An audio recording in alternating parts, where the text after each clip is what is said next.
দুনিয়ার মানুষ, দুনিয়াতে তুমি যেটাকে সফলতা মনে করো বাস্তবে সেটা সফলতা। দেখতে একেবারে কালো কালো নিগ্রু জাতি, হাবশি জাতি, একেবারে দেখতে কালো। দুনিয়ার মানুষ দেখতে পারে না, ঘৃণা করে কালো হওয়ার কারণে। বংশের দিক দিয়েও সামান্য একটা বংশের মানুষ, ইথিওপিয়ার মানুষ, দুনিয়ার কোন উচ্চ মর্যাদা সম্পন্ন বংশের মানুষ না।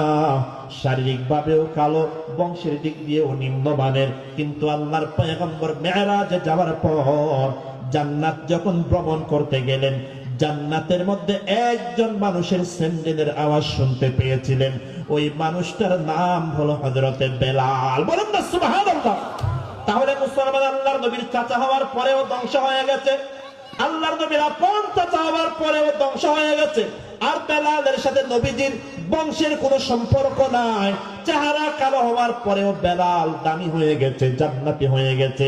কারণ হলো ঈমানের মাপকাঠিটা আল্লাহ তাআলা বেলালের ভিতরে দিয়েছেন। ঈমান এনেছে, ঈমান আনার কারণে দুনিয়া আখিরাতে দামি বানায়া দিয়েছেন কে?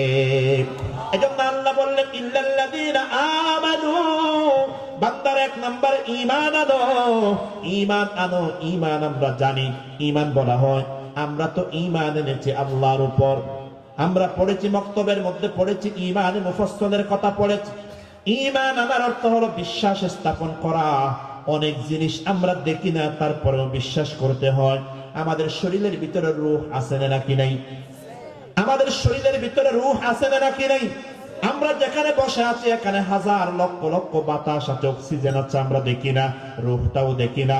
না দেখার পরেও যেমন বিশ্বাস করতে হয় আমাদের রব যে আল্লাহ আছেন, আল্লাহকে দুনিয়ার চর্মচক্ষু দিয়ে দেখা যাবে না, দেখা না গেলেও বিশ্বাস করা, এটার নাম হলো ঈমান। বলেন না সুবহানাল্লাহ।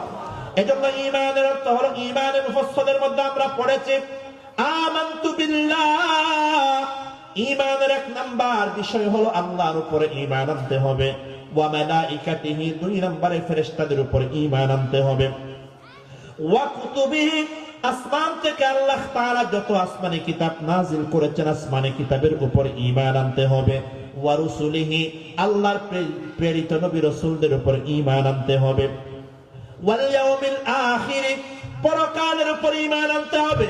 ওয়াল কদরি খাইরিহি ওয়া শাররিহি মিনাল্লাহ, আমার কপালে ভালো মন্দ যা কিছু হয় সব কিছু হয় কার পক্ষ থেকে?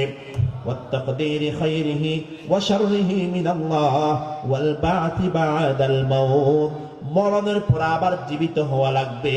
এই সাত বিষয়ের উপর ঈমান আনা, এটাকেই বলা হয় ঈমান। বলেন সুবহানাল্লাহ। এজন্য এই সাত বিষয় সম্পর্কে আমাদের জানতে হবে। এজন্য আল্লাহ তাআলা বললেন, হে বান্দা, ঈমান ছাড়া তোমার কোনো আমল আল্লাহর দরবারে কবুল হবে না। ঈমান ছাড়া কোনো আমল কবুল হবে না। একজন মানুষ দুনিয়াতে 1000 কোটি টাকা দান করেছে, একজন মানুষ দুনিয়াতে জনসেবামূলক কাজ করেছে, রাস্তা বেঁধে দিয়েছে, ব্রিজ বানিয়ে দিয়েছে, কালভার্ট বানিয়ে দিয়েছে, অনেক মানব সেবামূলক কাজ করেছে, কিন্তু তার ভিতরে ঈমান নাই। আওয়াজ দিয়ে বলেন, ঈমান ছাড়া যত নেক আমল করুক না কেন, তার কোন নেক আমল আল্লাহর দরবারে কবুল হবে না। ঠিক না বলেন? অনেক মানুষ বলেন দুনিয়াতে জনসেবামূলক কাজ যারা করে অধিকাংশ মানুষ হলো বেঈমান। যেমন এই যে রোহিঙ্গা ক্যাম্পে 1000 কোটি কোটি টাকার সেখানে বরাদ্দ, যাদের পক্ষ থেকে টাকাগুলো আসে অধিকাংশ হলো ইহুদি খ্রিস্টানদের পক্ষ থেকে। আমাদের দেশে যত উন্নয়নমূলক কাজ হয় দেখবেন অধিকাংশ হলো ইহুদি খ্রিস্টানদের পক্ষ থেকে। রাস্তা বানিয়ে দেয়, ব্রিজ বানিয়ে দিচ্ছে, কালভার্ট বানিয়ে দিচ্ছে। যাদের ভিতরে ঈমান থাকবে না, ঈমান যদি না থাকে, ঈমান ব্যতীত কোন নেক আমল করলে সেটা আল্লাহর দরবারে কবুল হওয়ার কোনো সম্ভাবনা, এটা পরিষ্কারভাবে বিশ্বাস করতে হবে। আপনি যদি মনে করেন যে ঈমান ছাড়াও মুক্তির কোন রাস্তা আছে, যদি কোনো মুসলমান বিশ্বাস করে একজন এলাকার মধ্যে কতগুলো মানুষ আছে ভালো কাজ করে, ঈমান আনে নাই, বলেন যত ভালো কাজ করুক না কেন, ঈমান ব্যতীত ওই ভালো কাজের কোনো প্রতিদান কিয়ামতের ময়দানে পাওয়া যাবে? যেমন আমাদের দেশে এক শ্রেণীর মানুষ আছে, নতুন দল বের হয়েছে, আপনারা এখনো জানেন না, হিজবুত তাওহীদ নামে, ফেসবুকে দেখেছে। এরা বন্ড প্রতারক। কেন? কারণ তাদের একটা আকীদা হলো এটা, যে দুনিয়াতে মানুষ যে আমল করবে পরকালে মুক্তি পাওয়ার জন্য দুনিয়াতে ইসলাম গ্রহণ করার কোনো প্রয়োজন নাই। ইসলাম গ্রহণ করা ছাড়াও কোনো মানুষ যদি হিন্দু ধর্ম গ্রহণ করে, খ্রিস্টান ধর্ম গ্রহণ করে, ওই ধর্ম গ্রহণ করে যদি সে ভালো ভালো কাজ করে, তাহলে সেও পরকালে নাজাত এবং মুক্তি পেতে পারে। বলেন নাউজুবিল্লাহ। আমাদের আকীদা হলো সেটা না, আমরা তো বিশ্বাস করি এটা, وَمَن يَبْتَغِ غَيْرَ الْإِسْلَامِ دِينًا فَلَن يُقْبَلَ مِنْهُ وَهُوَ فِي الْآخِرَةِ مِنَ الْخَاسِرِينَ।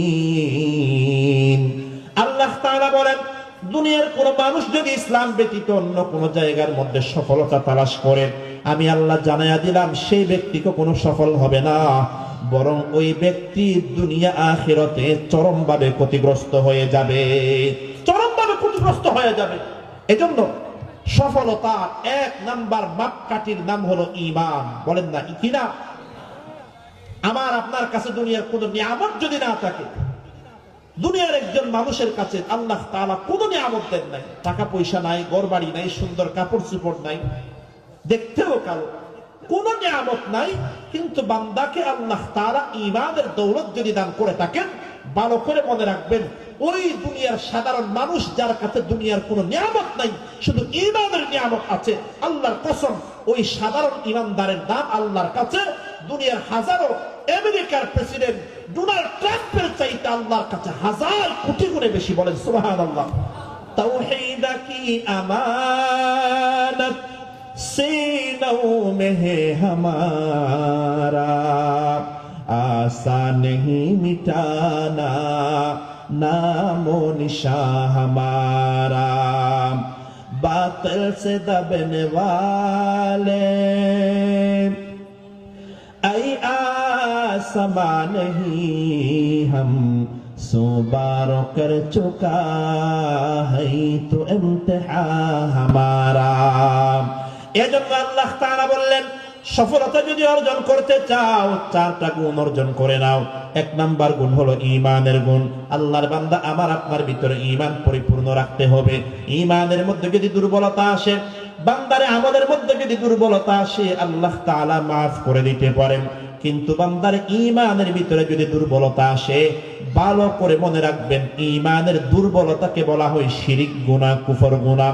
আল্লাহ তাআলা ঈমানের দুর্বলতা কখনো মাফ করবেন না।